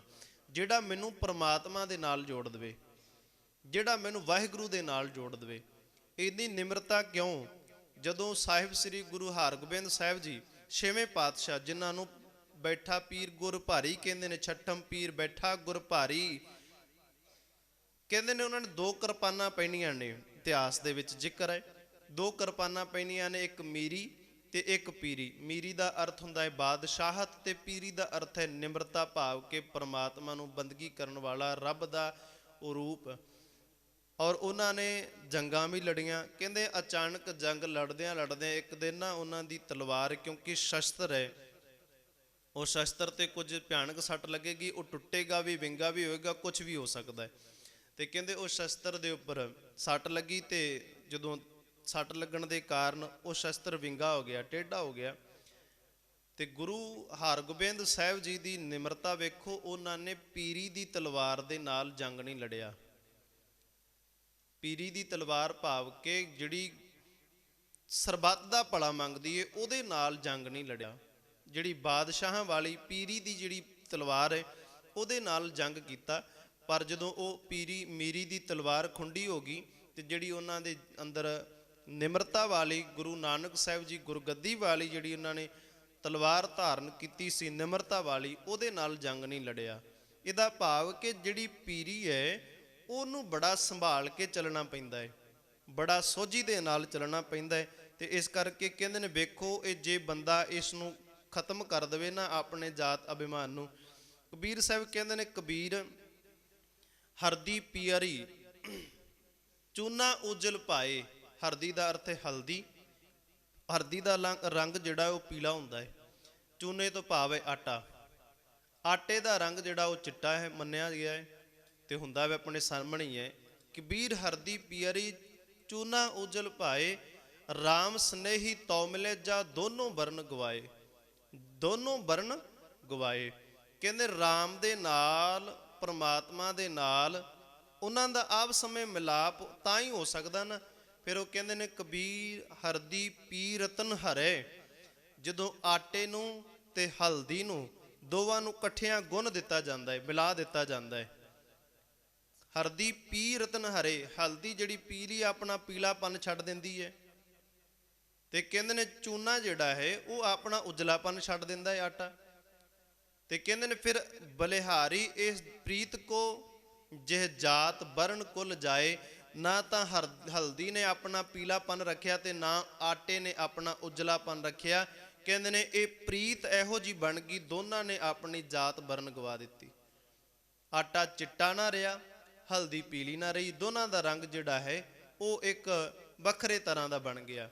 ਕਹਿੰਦੇ ਨੇ ਇਸ ਤਰੀਕੇ ਦੇ ਨਾਲ ਜੇ ਬੰਦੇ ਨੇ ਪ੍ਰੀਤ ਕਰਨੀ ਹੈ, ਪਹਿਲਾਂ ਆਪਣੇ ਅੰਦਰ ਦਾ ਜਾਤ ਅਭਿਮਾਨ ਗਵਾ ਦੇਵੇ, ਫਿਰ ਇਸ ਸੰਸਾਰ ਦੇ ਵਿੱਚ ਲੱਭੇ ਵੀ ਮੈਨੂੰ ਕੋਈ ਵੀ ਪਰਮਾਤਮਾ ਨੇ ਨਾਲ ਜੋੜ ਦੇਵੇ, ਫਿਰ ਉਹ ਬੰਦਾ ਆਖੇਗਾ ਕੋਈ ਜਨ ਹਰਿ ਸਿਉ ਦੇਵੇ ਜੋਰ, ਚਰਨ ਗਹੋਂ ਬਕੋ ਸ਼ੁਭ ਰਸਨਾ ਦੀਜੇ ਪ੍ਰਾਣ ਅਕੋਰ।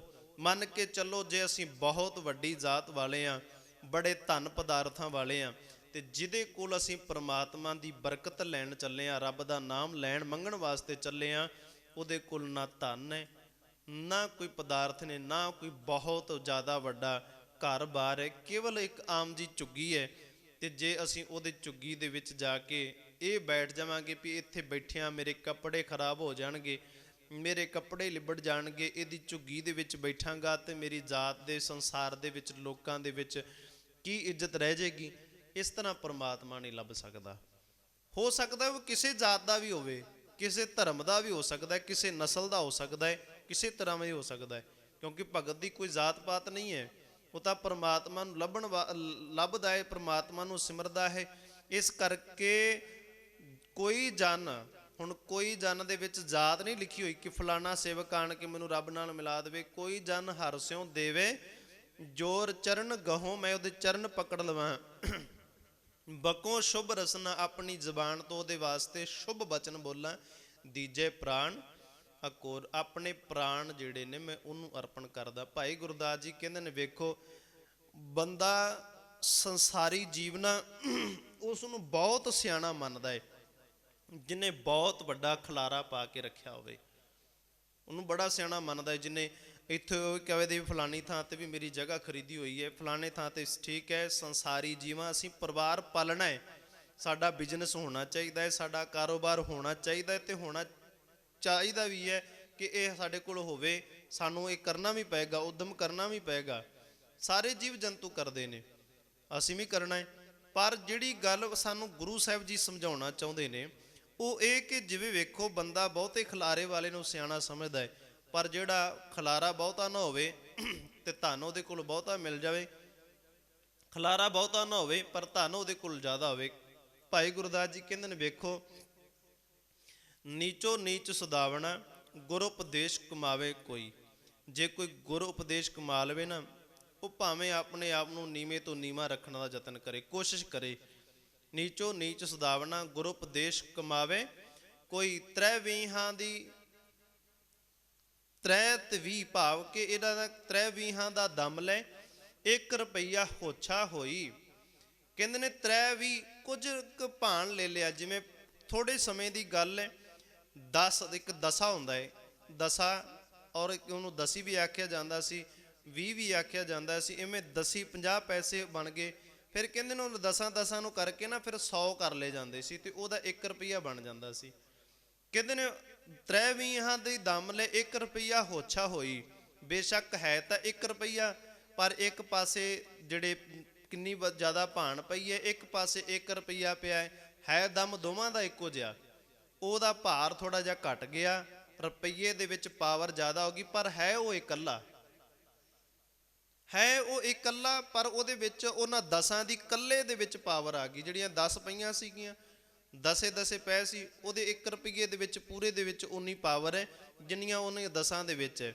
ਕਹਿੰਦੇ ਨੇ ਇਸ ਕਰਕੇ ਤ੍ਰੈ ਵੀਹਾਂ ਦੀ ਦਮ ਲੈ 1 ਰੁਪਈਆ ਹੋਛਾ ਹੋਈ। ਕਹਿੰਦੇ ਨੇ 10 ਰੁਪਏ ਲਈ ਦਾ 10 ਰੁਪਏ ਲਈ ਦਾ 1 ਸੁਨਈਆ ਹੌਲਾ ਹੋਈ, ਸੁਨਈਏ ਦਾ ਅਰਥ ਹੁੰਦਾ ਮੋਹਰ। ਬੰਦੇ ਨੇ 10 ਰੁਪਈਏ ਇਕੱਠੇ ਕਰਕੇ ਇੱਕ ਮੋਹਰ ਲੈ ਲਈ।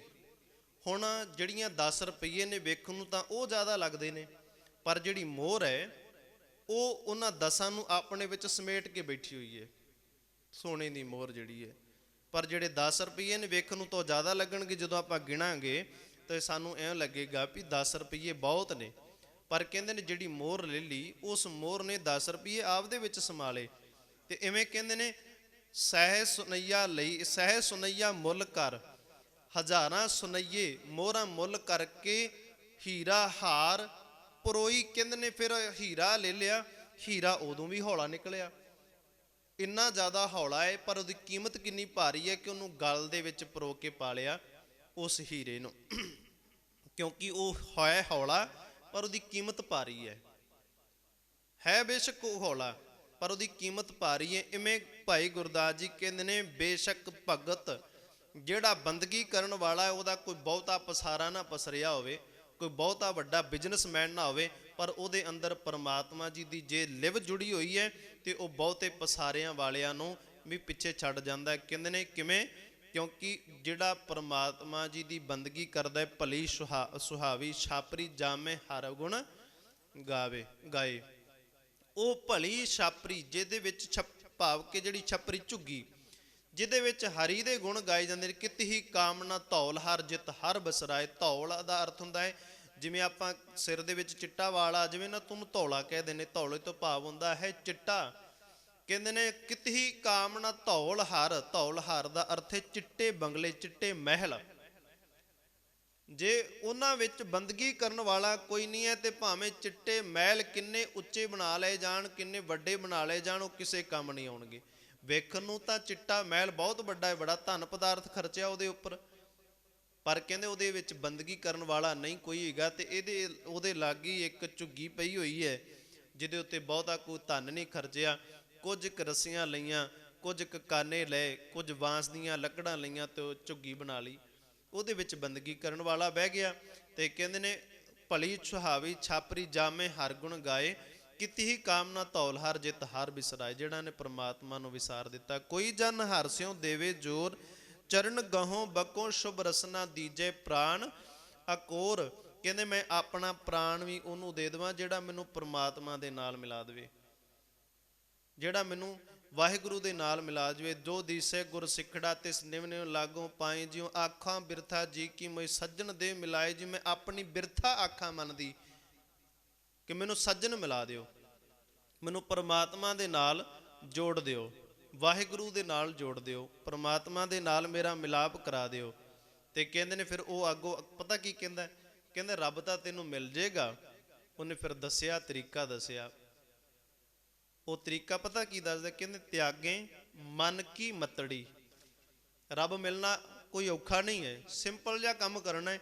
ਤਿਆਗੇ ਮਨ ਕੀ ਮਤੜੀ, ਆਪਣੀ ਮਨ ਮਰਜ਼ੀ ਛੱਡ ਦੇ। ਵਿਸਾਰੇ ਦੂਜਾ ਭਾਉ ਜਿਉ, ਦੂਜਾ ਭਾਉ ਵਿਸਾਰ ਦੇ। ਮਾਇਆ ਦਾ ਮੋਹ ਦਾ ਜਿਹੜਾ ਤੂੰ ਭਾਉ ਕੀਤਾ ਹੋਇਆ ਨਾ, ਮਾਣ ਕਰਦਾ ਜਾਂ ਹੰਕਾਰ ਕਰਦਾ ਜਾਂ ਸੰਸਾਰ ਦੇ ਵਿੱਚ ਜੁੜ ਕੇ ਰਹਿ ਗਿਆ। ਵਿਸਾਰੇ ਦੂਜਾ ਭਾਉ ਜਿਉ, ਇਉਂ ਪਾਵੇਂ ਹਰ ਦਰ ਸਾਵੜਾ। ਇਸ ਤਰੀਕੇ ਦੇ ਨਾਲ ਹਰੀ ਦਾ ਦਰਸ਼ਨ ਤੈਨੂੰ ਹੋ ਜਾਏਗਾ। ਇਉਂ ਪਾਵੇਂ ਹਰ ਦਰ ਸਾਵੜਾ, ਨਾ ਲੱਗੇ ਤੱਤੀ ਵਾਉ ਜਿਉ। ਇਵੇਂ ਹਰੀ ਦਾ ਦਰਸ਼ ਤੈਨੂੰ ਪ੍ਰਾਪਤ ਹੋ ਜਾਵੇਗਾ, ਰੱਬ ਦਾ ਦਰਸ਼ ਪ੍ਰਾਪਤ ਹੋ ਜਾਏਗਾ। ਸਿਰਫ ਚੱਲਣ ਦਾ ਤਰੀਕਾ ਸਿੱਖ ਲੈ, ਸੰਸਾਰ ਦੇ ਵਿੱਚ ਨੀਵੇਂ ਹੋ ਕੇ ਚੱਲਣ ਦਾ ਤਰੀਕਾ ਸਿੱਖ ਲੈ ਬਸ। ਜਿਹੜਾ ਬੰਦਾ ਆਪਣੇ ਆਪ ਨੂੰ ਨਿਮਾਣ ਵੱਲ ਲੈ ਕੇ ਚੱਲ ਪਵੇ, ਉਸ ਨੂੰ ਪਰਮਾਤਮਾ ਮਿਲਦਾ ਹੈ। ਇਸ ਕਰਕੇ ਸਤਿਗੁਰੂ ਜੀ ਕਹਿੰਦੇ ਨੇ ਨਾਨਕ ਭਰਮ ਪਾਉ ਕਾਟੀਏ। ਹੋਰ ਜਿਹੜੇ ਸੰਸਾਰ ਦੇ ਵਿੱਚ ਭਰਮ ਪਏ ਹੋਏ ਨੇ ਨਾ, ਉੱਚੀਆਂ ਨੀਵੀਆਂ ਜਾਤਾਂ ਦੇ, ਇਹ ਬੰਦੇ ਦੇ ਬਣਾਏ ਹੋਏ ਨੇ। ਰੱਬ ਨੇ ਕੋਈ ਜਾਤ ਨਹੀਂ ਬਣਾਈ, ਰੱਬ ਨੇ ਇੱਕੋ ਹੀ ਜਾਤ ਬਣਾਈ ਹੈ, ਮਾਨਸ ਕੀ ਜਾਤ।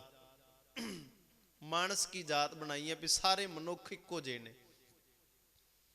ਸਾਰੇ ਹੀ ਇੱਕੋ ਜਿਹੇ ਸਰੀਰ ਹਨ। ਮਾਨਸ ਕੀ ਜਾਤ ਸਭੇ ਇਕੇ ਪਹਿਚਾਨ, ਅਵਲ ਅੱਲਾ ਨੂਰ ਉਪਾਇਆ ਕੁਦਰਤ ਕੇ ਸਭ ਬੰਦੇ, ਏਕ ਨੂਰ ਤੇ ਸਭ ਜਗ ਉਪਜਿਆ ਕੌਣ ਭਲੇ ਕੋ ਮੰਦੇ। ਕਬੀਰ ਸਾਹਿਬ ਬਾਰ-ਬਾਰ ਸਾਨੂੰ ਇਹੀ ਕਹਿੰਦੇ ਰਹਿੰਦੇ ਹਰ ਵੇਲੇ, ਕਬੀਰ ਸਭ ਤੇ ਹਮ ਬੁਰੇ ਹਮ ਤਜ ਭਲੋ ਸਭ ਕੋਏ, ਜਿਨ ਐਸਾ ਕਰ ਬੂਝਿਆ ਮੀਤ ਹਮਾਰਾ ਸੋਏ। ਸਾਡਾ ਮਿੱਤਰ ਉਹੀ ਹੈ ਜਿਨ੍ਹਾਂ ਨੇ ਇਹੋ ਜਿਹਾ ਕਰਕੇ ਬੁੱਝ ਲਿਆ ਕਿ ਕਬੀਰ ਸਭ ਤੇ ਹਮ ਬੁਰੇ, ਅਸੀਂ ਸਾਰਿਆਂ ਨਾਲੋਂ ਬੁਰੇ ਆ। ਹਮ ਤਜ ਭਲੋ ਸਭ ਕੋਈ, ਮੈਨੂੰ ਛੱਡ ਕੇ ਬਾਕੀ ਸਾਰਾ ਸੰਸਾਰ ਭਲਾ ਹੈ। ਜਿਨ ਐਸਾ ਕਰ ਬੁੱਝਿਆ, ਜਿਸ ਇਨਸਾਨ ਨੇ ਅਜਿਹਾ ਕਰਕੇ ਬੁੱਝ ਲਿਆ, ਉਹ ਸਾਡਾ ਮਿੱਤਰ ਹੈ, ਉਹ ਸਾਡਾ ਦੋਸਤ ਬਣ ਗਿਆ। ਕਿਉਂਕਿ ਰੱਬ ਦੇ ਘਰ ਦੇ ਵਿੱਚ ਨਿਮਰਤਾ ਚੱਲਦੀ ਹੈ, ਹੰਕਾਰ ਹਉਮੈ ਸੰਸਾਰ ਦੇ ਵਿੱਚ ਚੱਲ ਸਕਦਾ ਹੈ। ਸੰਸਾਰੀ ਜੀਵ ਡਰ ਕੇ, ਕਿਸੇ ਤੋਂ ਤਲਵਾਰ ਦਾ ਡਰ ਹੈ, ਕਿਸੇ ਨੂੰ ਅਹੁਦੇ ਦਾ ਡਰ ਹੈ, ਕਿਸੇ ਨੂੰ ਧਨ ਪਦਾਰਥ ਦਾ ਡਰ ਹੈ ਵੀ ਜੇ ਮੈਂ ਇਹਦੋਂ ਕੁਝ ਬੋਲ ਦਿੱਤੇ ਤੇ ਹੋ ਸਕਦਾ ਹੈ ਵੀ ਮੈਨੂੰ ਇਹ ਕੁਝ ਧਨ ਪਦਾਰਥ ਨਾ ਦੇਵੇ। ਇਸ ਕਰਕੇ ਬੰਦੇ ਦੇ ਅੰਦਰ ਲਾਲਸਾ ਹੋ ਸਕਦੀ ਹੈ। ਰੱਬ ਨੂੰ ਕੋਈ ਲਾਲਚ ਨਹੀਂ ਹੈ, ਪਰਮਾਤਮਾ ਨੂੰ ਕੋਈ ਲਾਲਚ ਨਹੀਂ ਹੈ। ਇਸ ਕਰਕੇ ਗੁਰੂ ਸਾਹਿਬ ਜੀ ਨੇ ਸਾਡੇ ਨਾਲ ਇੱਕ ਪਰਉਪਕਾਰ ਕੀਤਾ ਹੈ। ਇਹ ਬੰਦਾ ਆਇਆ ਹੈ ਦੁਨੀਆ ਵਿੱਚ, ਆਇਆ ਹੈ ਸੰਸਾਰ ਦੇ ਵਿੱਚ ਤੇ ਕੁਝ ਲਾਹਾ ਲੈ ਜਾਵੇ, ਇਹਨੂੰ ਪਰਉਪਕਾਰ ਆਖਿਆ ਜਾਂਦਾ ਹੈ। ਕਿ ਇਹ ਵੀ ਪਰਉਪਕਾਰ ਹੈ ਨਾ, ਦੂਸਰੇ ਨੂੰ ਸ਼ਬਦ ਸਿਖਾਉਣ ਦਾ, ਦੂਜੇ ਦਾ ਜੀਵਨ ਜਿਹੜਾ ਜਾਚ ਉਹ ਵੀ ਪਰਮਾਤਮਾ ਨੂੰ ਮਿਲ ਸਕੇ। ਇਸ ਕਰਕੇ ਨਾਨਕ ਭ੍ਰਮ ਭਉ ਕਾਟੀਏ, ਚੂਕੇ ਜਮ ਕੀ ਜੋ, ਕਿ ਜਿਹੜੀ ਜਮਾਂ ਦੀ ਮਾਰ ਪੈਣੀ ਤੈਨੂੰ ਉਸ ਤੋਂ ਬਚ ਜਾਵੇਗਾ ਜਦੋਂ ਪਰਮਾਤਮਾ ਦੇ ਨਾਲ ਪ੍ਰੀਤ ਕਰੇਗਾ। ਤੇ ਅੱਗੇ ਸਤਿਗੁਰੂ ਜੀ ਕਹਿੰਦੇ ਨੇ, ਤੱਤਾ ਤਾਂ ਸਿਓ ਪ੍ਰੀਤ ਕਰ ਗੁਣ ਨਿਧ ਗੋਬਿੰਦ ਰਾਏ। ਉਸ ਦੇ ਨਾਲ ਪ੍ਰੀਤ ਕਰ, ਪਰਮਾਤਮਾ ਦੇ ਨਾਲ ਜਿਹੜਾ ਗੁਣਾਂ ਦਾ ਖਜ਼ਾਨਾ ਹੈ, ਜਿਹੜਾ ਪਰਮਾਤਮਾ ਗੁਣਾਂ ਦਾ ਖਜ਼ਾਨਾ ਹੈ। ਤਾਂ ਸਿਓ ਪ੍ਰੀਤ ਕਰ ਗੁਣ ਨਿਧ, ਨਿਧ ਦਾ ਅਰਥ ਹੁੰਦਾ ਹੈ ਖਜ਼ਾਨਾ। ਗੋਬਿੰਦ ਰਾਏ ਜਿਹੜਾ ਪਰਮਾਤਮਾ ਧਰਤੀ ਦਾ ਆਸਰਾ, ਉਹਦੇ ਕੋਲੋਂ ਅਸੀਂ ਗੁਣ ਸਿੱਖਣੇ ਆ ਨਾ। ਉਸ ਨੂੰ ਗੁਰੂ ਨਾਨਕ ਸਾਹਿਬ ਜੀ ਨੂੰ ਗੁਣ ਸਿਖਾਏ ਉਸਨੇ। ਫਿਰ ਗੁਰੂ ਨਾਨਕ ਸਾਹਿਬ ਜੀ ਨੇ ਸਾਰੇ ਸੰਸਾਰ ਨੂੰ ਗੁਣ ਵੰਡੇ। ਫਿਰ ਗੁਰੂ ਅੰਗਦ ਸਾਹਿਬ ਜੀ ਨੂੰ ਗੁਣ ਮਿਲੇ। ਗੁਰੂ ਅੰਗਦ ਸਾਹਿਬ ਜੀ ਨੇ ਸਾਰੇ ਸੰਸਾਰ ਦੇ ਜੀਵਾਂ ਨੂੰ ਗੁਣ ਦਿੱਤੇ। ਗੁਰੂ ਅਰਜਨ ਸਾਹਿਬ ਜੀ ਵੀ ਸਾਨੂੰ ਇਹ ਗੁਣ ਸਿਖਾ ਰਹੇ ਨੇ ਕਿ ਬੰਦਿਆ ਇਹ ਗੁਣ ਧਾਰਨ ਕਰ ਲੈ, ਤੈਨੂੰ ਪਰਮਾਤਮਾ ਨਾਲ ਪ੍ਰੀਤ ਬਣ ਜਾਵੇਗੀ, ਵਾਹਿਗੁਰੂ ਨਾਲ ਪ੍ਰੀਤ ਬਲ ਜਾਵੇਗੀ। ਫਲ ਪਾਵੇਂ ਮਨ ਬਾਚ ਤੇ ਤਪ ਤੁਹਾਰੀ ਜਾਏ। ਫਿਰ ਕਹਿੰਦੇ ਨੇ ਮਨ ਬਾਂਚ ਤੇ ਫਲ ਤੈਨੂੰ ਪ੍ਰਾਪਤ ਹੋਣਗੇ। ਮਨ ਬਾਂਚਤ, ਜਿਹੜਾ ਬਾਣੀ ਭਗਤ ਗਿਆ, ਜਿਹੜਾ ਰੱਬ ਦੀ ਇਬਾਦਤ ਕਰਨ ਲੱਗ ਪਿਆ, ਉਹ ਫਿਰ ਸੰਸਾਰ ਦਾ ਭਲਾ ਮੰਗਦਾ ਹੈ, ਉਹ ਫਿਰ ਆਪਣਾ ਭਲਾ ਨਹੀਂ ਮੰਗਦਾ। ਇਸ ਕਰਕੇ ਉਹ ਮੰਗਦਾ ਹੀ ਨਹੀਂ ਕੁਝ ਗਲਤ ਪਰਮਾਤਮਾ ਤੋਂ, ਉਹ ਵਾਹਿਗੁਰੂ ਤੋਂ ਕੁਝ ਗਲਤ ਮੰਗੇਗਾ ਹੀ ਨਹੀਂ ਤੇ ਉਹਦੀਆਂ ਮਨੋਕਾਮਨਾ ਸਾਰੀਆਂ ਪੂਰੀਆਂ ਹੋਣਗੀਆਂ। ਕਿਉਂਕਿ ਜਿਹੜਾ ਬੰਦਾ ਸਰਬੱਤ ਦਾ ਭਲਾ ਮੰਗ ਰਿਹਾ ਹੈ ਉਹਦੇ ਵਿੱਚ ਉਸ ਦਾ ਵੀ ਭਲਾ ਹੈ। ਤੇ ਜਿਹੜਾ ਬੰਦਾ ਆਖਦਾ ਹੈ ਮਹਾਰਾਜ ਕੱਲਾ ਮੈਨੂੰ ਹੀ ਦੇਈ ਜਾ, ਬਾਕੀ ਕਿਸੇ ਨੂੰ ਧਨ ਪਦਾਰਥ ਨਾ ਦੇਵੀਂ, ਈਰਖਾ ਦਾ ਜਿਹਦੇ ਅੰਦਰ ਭਾਂਬੜ ਮੱਚ ਰਿਹਾ ਹੈ, ਰੱਬ ਉਹਦੀ ਕਿਉਂ ਮੰਨੇਗਾ, ਉਹਦੀ ਕਿਉਂ ਸੁਣੇਗਾ। ਇਸ ਕਰਕੇ ਫਲ ਪਾਵੇਂ ਮਨ ਬਾਚ ਤੇ ਸਾਰੇ ਫਲ ਤੈਨੂੰ ਪ੍ਰਾਪਤ ਹੋਣਗੇ। ਕਿਉਂ? ਕਿਉਂਕਿ ਪਰਮਾਤਮਾ ਜਿਹੜਾ ਹੈ ਉਹ ਦਾਤਾਂ ਦਿੰਦਾ, ਥੱਕਦਾ ਨਹੀਂ ਹੈ। ਅਸੀਂ ਜੀਵ ਲੈਂਦੇ ਲੈਂਦੇ ਥੱਕ ਜਾਂਦੇ ਹਾਂ। ਜਿਨ੍ਹਾਂ ਨੂੰ ਇਹ ਅਹਿਸਾਸ ਹੋ ਗਿਆ ਕਿ ਪਰਮਾਤਮਾ ਨੇ ਬਹੁਤ ਕੁਝ ਦਿੱਤਾ ਹੈ, ਉਹਨਾਂ ਨੇ ਇਹ ਬਾਣੀ ਦੇ ਵਿੱਚ ਲਿਖ ਦਿੱਤਾ ਕਿ ਦਿੰਦਾ ਦੇ ਲੈਂਦੇ ਥੱਕ ਪਾਹੇ, ਜੁਗਾ ਜੁਗੰਤਰ ਖਾਹੀ ਖਾਏ। ਅਸੀਂ ਜੁਗਾ ਜੁਗੰਤਰਾਂ ਤੋਂ ਖਾਂਦੇ ਤੁਰੇ ਆ ਰਹੇ ਹਾਂ। ਅਜੇ ਵੀ ਕਹਿੰਦੇ ਨੇ ਪਰਮਾਤਮਾ ਸਾਨੂੰ ਦਿੰਦਾ ਕੱਖ ਨਹੀਂ, ਪਰਮਾਤਮਾ ਨੇ ਸਾਨੂੰ ਦਿੱਤਾ ਕੱਖ ਨਹੀਂ। ਜੁਗਾ ਜੁਗੰਤਰਾਂ ਤੋਂ ਅਸੀਂ ਖਾਂਦੇ ਤੁਰੇ ਆ ਰਹੇ ਹਾਂ। ਤੇ ਸਤਿਗੁਰੂ ਜੀ ਕਹਿੰਦੇ ਨੇ ਫਿਰ ਜਦੋਂ ਉਸ ਇਨਸਾਨ ਦੇ ਅੰਦਰ ਰੱਬ ਦੀ ਬਿਰਤੀ, ਜਿਹੜਾ ਸੰਸਾਰ ਦਾ ਭਲਾ ਮੰਗਦਾ ਹੈ, ਉਹਦੇ ਅੰਦਰ ਪਰਮਾਤਮਾ ਦਾ ਨਾਮ ਟਿਕਦਾ। ਜਿਹੜਾ ਬੰਦਾ ਪਰਉਪਕਾਰੀ ਹੋ ਜਾਵੇ, ਕਿ ਉਹ ਬੰਦਾ ਜਿਹੜਾ ਪਰਉਪਕਾਰੀ, ਜਿਹੋ ਜੀ ਰੋਟੀ ਮੈਂ ਖਾਣਾ ਹੈ, ਉਹ ਕਹਿੰਦਾ ਰੱਬਾ ਸਾਰਿਆਂ ਨੂੰ ਸੁੱਖ ਦੀ ਰੋਟੀ ਦੇਵੀਂ, ਸਭ ਦਾ ਭਲਾ ਕਰੀ, ਸਭ ਨੂੰ ਭੋਜਨ ਦੇਵੀਂ। ਇੱਕ ਉੱਠਦਿਆਂ ਸਾਰ ਹੀ ਕਹਿੰਦਾ ਮਹਾਰਾਜ ਮੇਰਾ ਭਲਾ ਕਰਦੀ, ਬਾਕੀ ਸੰਸਾਰ ਦੇ ਬਾਰੇ ਮੈਨੂੰ ਕੁਝ ਨਹੀਂ ਪਤਾ।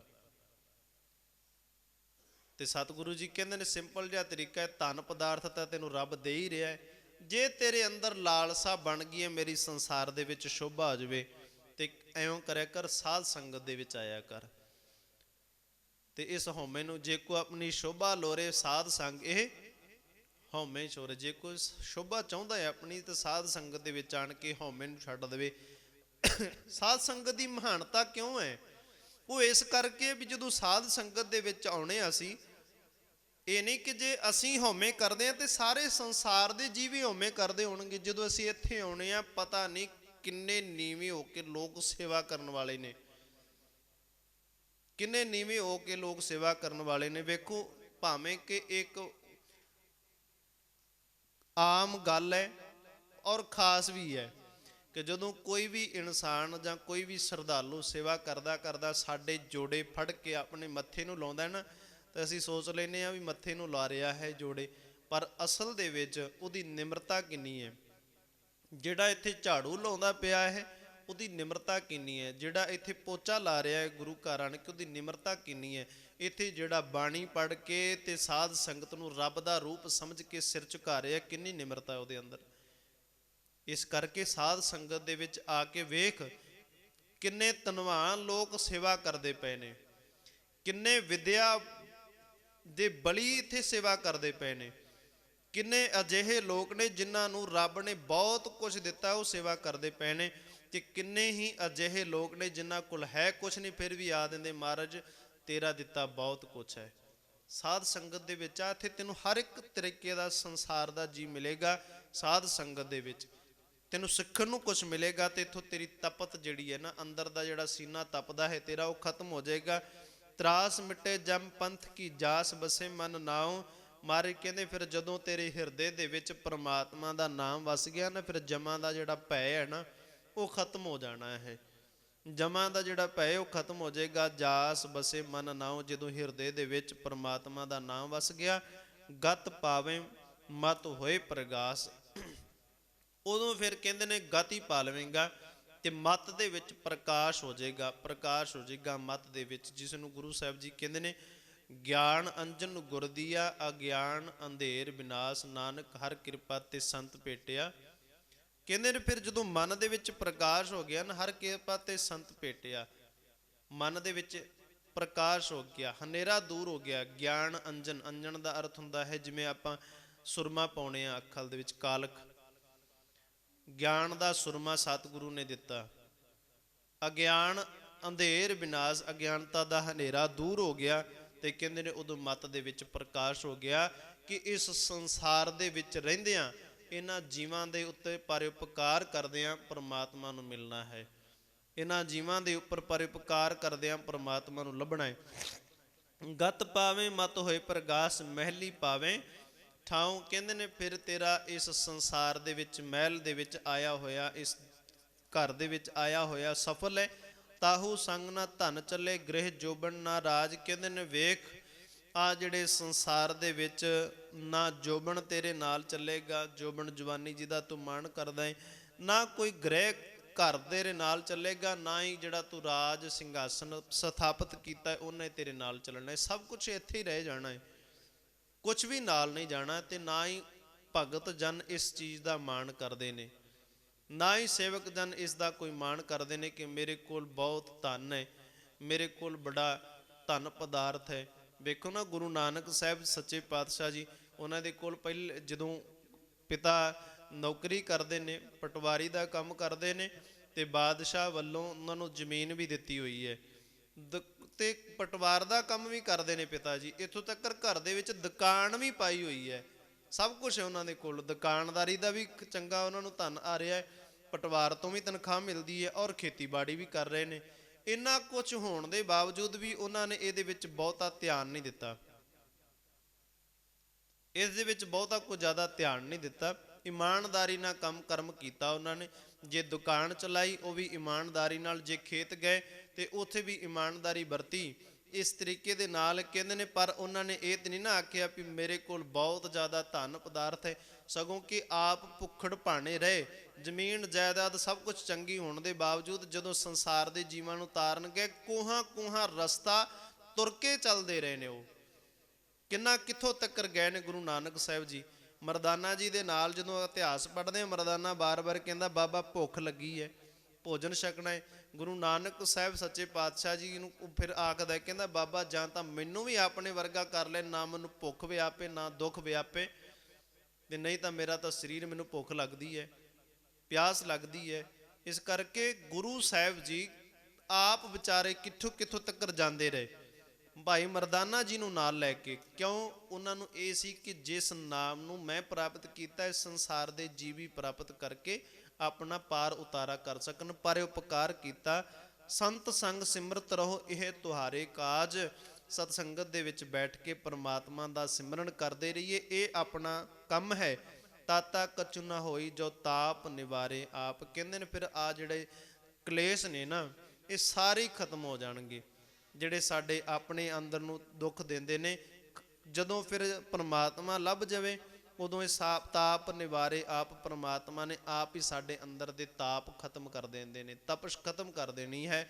ਤੇ ਸਤਿਗੁਰੂ ਜੀ ਕਹਿੰਦੇ ਨੇ ਪ੍ਰਤਪਾਲੇ ਨਾਨਕ ਹਮੇ ਆਪੇ ਮਾਈ ਬਾਪ, ਪ੍ਰਤਪਾਲਣਾ ਕਰਦਾ ਹੈ ਪਰਮਾਤਮਾ ਆਪ, ਸਾਡੀ ਮਾਂ ਬਣ ਕੇ, ਸਾਡਾ ਪਿਓ ਬਣ ਕੇ, ਮਾਂ ਬਾਪ ਆਪ ਮਾਂ ਬਣ ਕੇ, ਆਪ ਪਿਓ ਬਣ ਕੇ ਵਾਹਿਗੁਰੂ ਸਾਡੀ ਪ੍ਰਤਪਾਲਣਾ ਕਰਦਾ ਹੈ, ਸਾਡੀ ਸਹਾਇਤਾ ਕਰਦਾ ਹੈ ਔਰ ਸਾਨੂੰ ਸਭ ਕੁਝ ਦਿੰਦਾ ਹੈ। ਪਰ ਜਦੋਂ ਵੀ ਪਰਮਾਤਮਾ ਸੰਸਾਰ ਦੇ ਵਿੱਚ ਜੀਵ ਗੱਲਾਂ ਕਰਦੇ ਨੇ ਆਪਸ ਦੇ ਵਿੱਚ, ਉਦੋਂ ਗੱਲਾਂ ਕਰਦਿਆਂ ਕਰਦਿਆਂ ਇਹ ਆਪਣੀਆਂ ਵਡਿਆਈਆਂ ਸ਼ੁਰੂ ਕਰ ਦਿੰਦਾ ਹੈ, ਪਰਮਾਤਮਾ ਵਿਸਰ ਜਾਂਦਾ ਹੈ। ਆਪਣੇ ਦਿਮਾਗ ਦੀਆਂ ਕੀਤੀਆਂ ਚਲਾਕੀਆਂ ਨੂੰ ਖੁਸ਼ ਹੁੰਦਾ ਹੈ, ਪਰ ਜਿਹੜਾ ਪਰਮਾਤਮਾ ਨੇ ਇਹਨੂੰ ਇਹ ਸੋਹਣਾ ਦਿਮਾਗ ਦਿੱਤਾ ਹੈ, ਸੋਹਣਾ ਸਰੀਰ ਦਿੱਤਾ ਹੈ, ਸੋਹਣਾ ਘਰ ਦਿੱਤਾ ਹੈ, ਉਹਨੂੰ ਵਿਸਾਰ ਦਿੰਦਾ ਹੈ। ਇਸ ਕਰਕੇ ਰੱਬ ਜੀ ਨੂੰ ਜੇ ਚੇਤੇ ਦੇ ਵਿੱਚ ਰੱਖਣਾ ਹੈ, ਉਹ ਸਾਨੂੰ ਕਬੀਰ ਸਾਹਿਬ ਜੀ ਨੇ ਅਤੇ ਗੁਰਬਾਣੀ ਨੇ ਦੱਸ ਹੀ ਦਿੱਤਾ ਹੈ ਕਿ ਸਭ ਤੋਂ ਵੱਡੀ ਗੱਲ ਹੈ ਨਿਮਰਤਾ। ਕਿ ਜੇ ਬੰਦੇ ਕੋਲ ਨਿਮਰਤਾ ਨਹੀਂ ਹੈ, ਪਰਮਾਤਮਾ ਦਾ ਨਾਮ ਉਹਦੇ ਹਿਰਦੇ ਦੇ ਵਿੱਚ ਨਹੀਂ ਟਿਕੇਗਾ। ਸਭ ਤੋਂ ਵੱਡੀ ਗੱਲ, ਜਿਸ ਬੰਦੇ ਨੇ ਨਿਮਾਣਾਪਣ ਕਰ ਲਿਆ, ਆਪਣੇ ਆਪ ਨੂੰ ਨੀਵਾਂ ਰੱਖ ਲਿਆ, ਉਸ ਮਨੁੱਖ ਦੇ ਹਿਰਦੇ ਦੇ ਵਿੱਚ ਪਰਮਾਤਮਾ ਟਿਕ ਗਿਆ। ਨਿਮਣ ਸੋ ਅੱਖਰ ਖਵਣ ਗੁਣ ਜੀਭਾ ਮਣੀਆਂ ਮੰਤ, ਜੀਭ ਤੋਂ ਮਿੱਠੇ ਬੋਲ ਨਿਵਕੇ ਚੱਲਣਾ, ਚੰਗਾ ਜੀਵਨ ਜਾਚ ਚੋਣੀ, ਇਹ ਤ੍ਰੈ ਭੈਣੇ ਵੇਸ ਕਰ। ਇਹ ਤਿੰਨ ਕਵੇਸ ਗੁਰੂ ਸਾਹਿਬ ਜੀ ਕਹਿੰਦੇ ਕਰ ਲੈ ਤਾਂ ਵਸ ਆਵੀ ਕੰਤ, ਤੇਰੇ ਵਸ ਦੇ ਵਿੱਚ ਪਰਮਾਤਮਾ ਆ ਜਾਵੇਗਾ ਜੀ। ਹੋਈਆਂ ਬੇਅੰਤ ਪ੍ਰਕਾਰ ਦੀਆਂ ਭੁੱਲਾਂ ਖਿਮਾ ਕਰਨੀਆਂ, ਪਿਆਰ ਸਤਿਕਾਰ ਨਾਲ ਆਖੋ ਜੀ ਵਾਹਿਗੁਰੂ ਜੀ ਕਾ ਖਾਲਸਾ, ਵਾਹਿਗੁਰੂ ਜੀ ਕੀ ਫਤਿਹ।